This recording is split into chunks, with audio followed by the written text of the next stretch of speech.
Shri Ganesha Sharada Gurubhyo Namaha. Taram Yat Samudrasya Himadreschaiva Dakshinam Varsham Tad Bharatam Nama Bharati Yatra Santatihi. Welcome to all for chapter 24 of Skanda Purana under Kedar Khanda, which is under the Maheshwara Khanda. In the previous chapters, we have seen the setting up of the marriage of Shiva with Parvati. Now, the marriage ceremony continues in this part. Lomasha said, similarly, the Lord of Mountain, with the greatest joy, made all arrangements for the sake of his daughter. The mountain exalted magnanimity, made Garga the priest in charge and decorated the place for the auspicious ceremony with the greatest magnificence.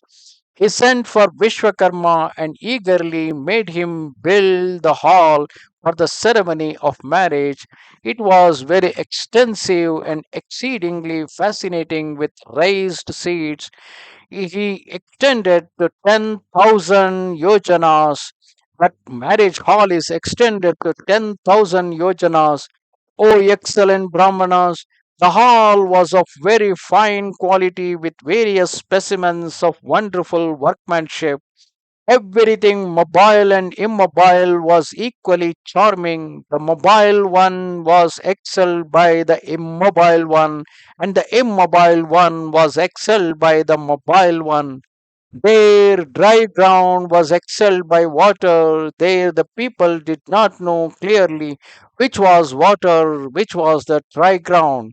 In some place there were lions, and in some other places there were swans and the cranes of great luster. In some place there were very beautiful artificial peacocks. So also there were artificial elephants, horses, and deer. People could not find out which were the real animals and which were the unreal or the artificial ones created by Vishwakarma. Similarly, wonderful gatekeepers were made.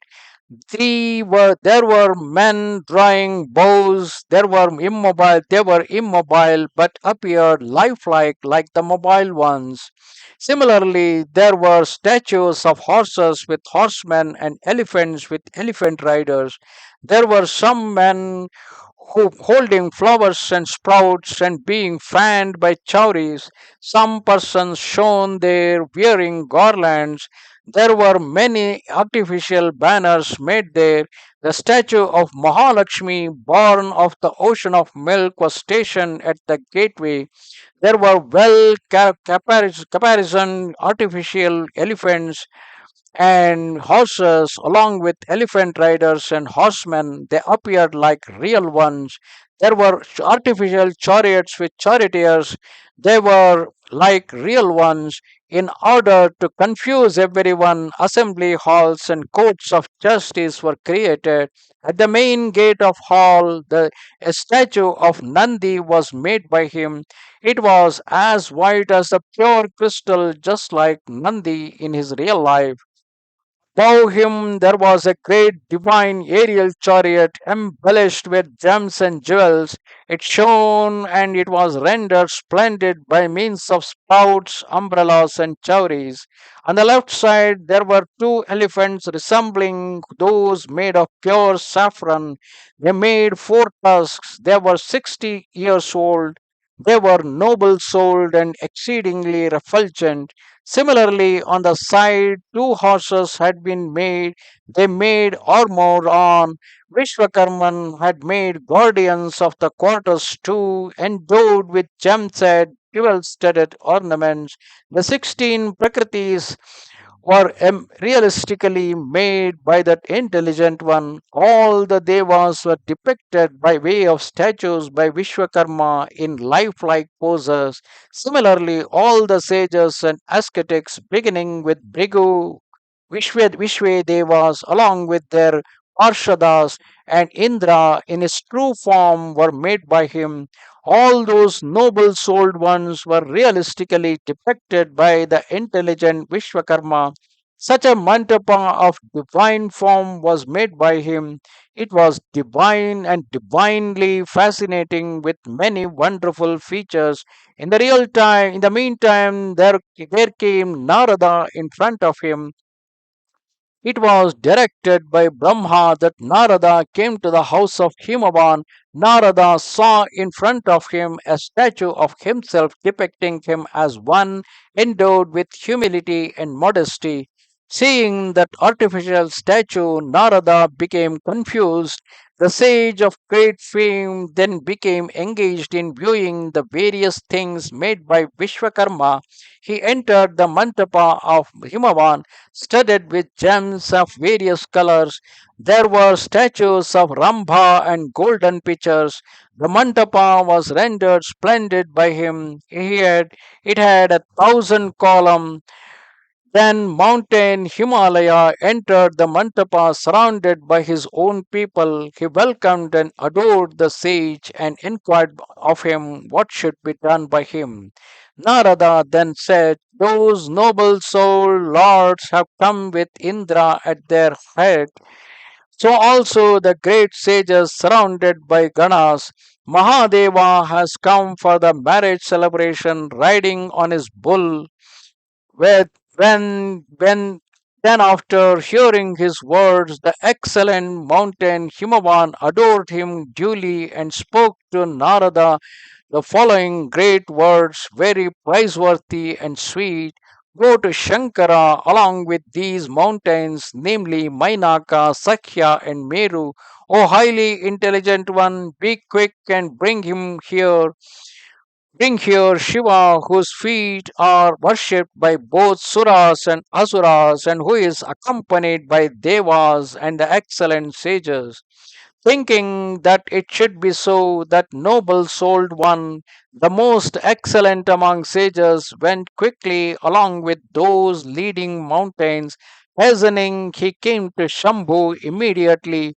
Then Mahadeva was seen surrounded by Devas, Brahma, Vishnu, Rudra, all the Suras, and those who were close followers of Rudra asked Narada, let this be spoken to us since we ask, otherwise it is not spoken. Does each of these mountains, Sakya, Mainaka, and Meru, want to give his daughter to Shambhu? What is going on now?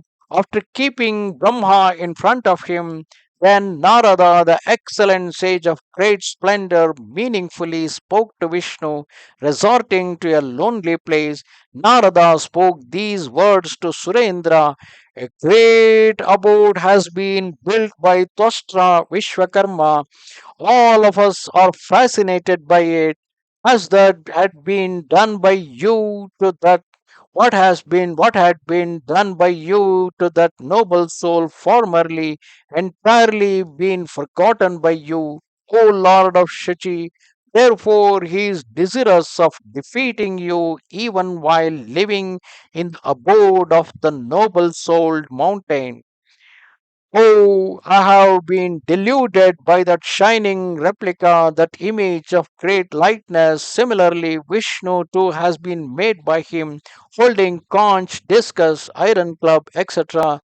Brahma too has been made by him, a bull of the nature of Maya has been made by him, and also the serpent of Ashwatara. Similarly, understand, O Lord of immortal ones, that many other things too have been carved by him. On hearing his words, Devendra spoke these words to Vishnu. I shall see it and return quickly. Wait here.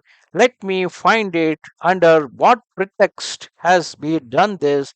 He is dejected and distressed on account of the death of his son. On hearing his words, Jana, this is basically Vishwakarma's son Vishwarupa, in the past was killed by Indra. That story was told in one of the previous chapters. On hearing his words, Janardana, the lord of Devas, spoke these words laughingly to Shakra, who had become frightened. Formerly you had fallen into a swoon, O Indra, in a clash with Nivata Kavachas. There, the Vidya magic spell Amrita was brought by me for rendering service to you. It was due to the power of that great Vidya that you could make this Himavan and other excellent mountains devoid of wings. In the past, the mountains were having wings which were all cut off by Indra himself. And that is being recalled here. It was at my instance that all of them were made wingless. O Vasava, thanks to the power of the Mahavidya, Twastra entered the Mantapa now and did this by means of his Maya. Stupid fellows desire to win success. There is not even an iota to be afraid of. Does Vishnu console those devas who are arguing thus? Then this they then said to Narada, does or does not the Lord of Mountain give his daughter? Let this be ascertained quickly. What has been done by him today? Speak everything, O Narada, obeisance to you. On hearing this, Shambhu said these words laughingly. If mountain Himalaya gives his daughter to me, what have I to do with the Maya? O Vishnu, tell me exactly. This is opined by learned men conversant with logic or the Nyaya that the fruit must be achieved by some means or other.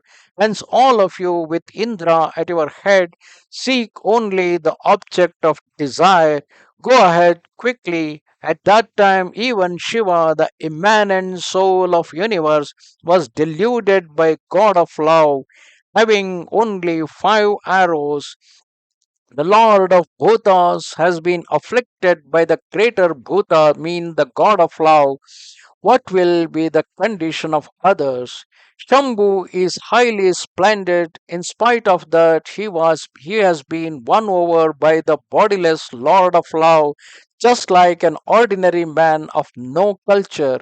Indeed, Madana is very powerful. By him, this entire universe, including devas and sages, has been conquered by means of his mature prowess. Indeed, Ananga, the god of love, is the powerful king of all living beings and particularly of devas. His order is strong. With the womanly form of Parvati, Madana is invincible in all the 3 worlds. On seeing that lady, all the clever sages, devas, human beings, Gandharvas, Pishachas, serpents, and Rakshasas do not dare to transgress the order of the noble souled Madana. O Brahmanas, Madana cannot be pierced by the power of penance or charitable gifts except through humility. Hence, the great anger of Ananga is excessively powerful.